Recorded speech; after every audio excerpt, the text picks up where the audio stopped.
بسم اللہ الرحمن الرحیم۔ آج کل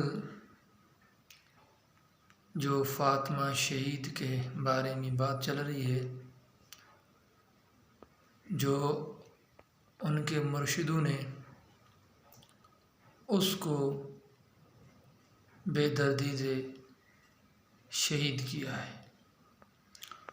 مرشد کی معنی ہوتی ہے رہنمائی کرنے والا، اصلاح کرنے والا، تربیت کرنے والا۔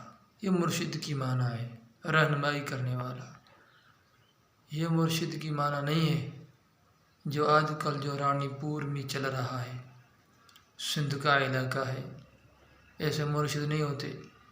ہمارے جاہل لوگ بس شاہ کا نام سنتے ہیں تو اس کو پیر بناتے ہیں، نہ آگے کا پتہ نہ پیچھے کا پتہ، بس عیسائی ہو گیا ہمارا۔ یہ اصل ہماری غلطی ہے۔ قرآن مجید میں ہے وَاتَّبِعْ سَبِيلَ مَنْ أَنَابَ إِلَيَّ۔ مرشد وہ ہے جو سیدھے راستے کی تابعداری کرے، سیدھے راستے پہ چلنے والا ہو، اللہ کی طرف رجوع کرنے والا ہو۔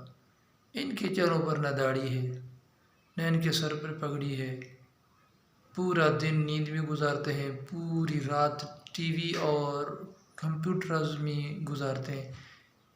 یہ لوگ پیر نہیں ہیں، یہ لوگ ظالم لوگ ہیں، ایسے پیر نہیں ہوتے۔ اس لیے جو فاطمہ شہید ہوئی ہے، اللہ اس کو جنت الفردوس میں جگہ عطا فرمائے۔ اس ظالم قاتل کو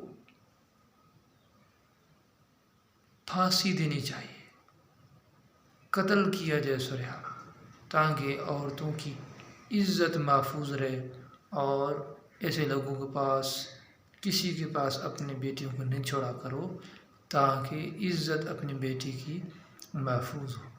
خادموں کے ساتھ ہی ایسے نہیں کیا جاتا۔ رسول کریم صلی اللہ علیہ وسلم نے فرمایا آپ کا غلام 100 بار غلطی کرے اس کو معاف کرو، اس کی غلطی ہے تو اس کو معاف کر لو، اتنی سزا دی جاتی ہے۔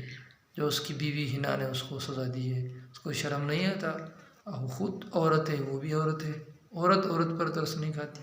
ایسے ظالمانہ ظلم یہ ان کے پیسوں کی وجہ سے ہے، یہ پیسوں کا پاور ہے۔ اللہ ان کو تباہ برباد کرے، اور عزت عورتوں کی اللہ محفوظ کرے، حفاظت کرے۔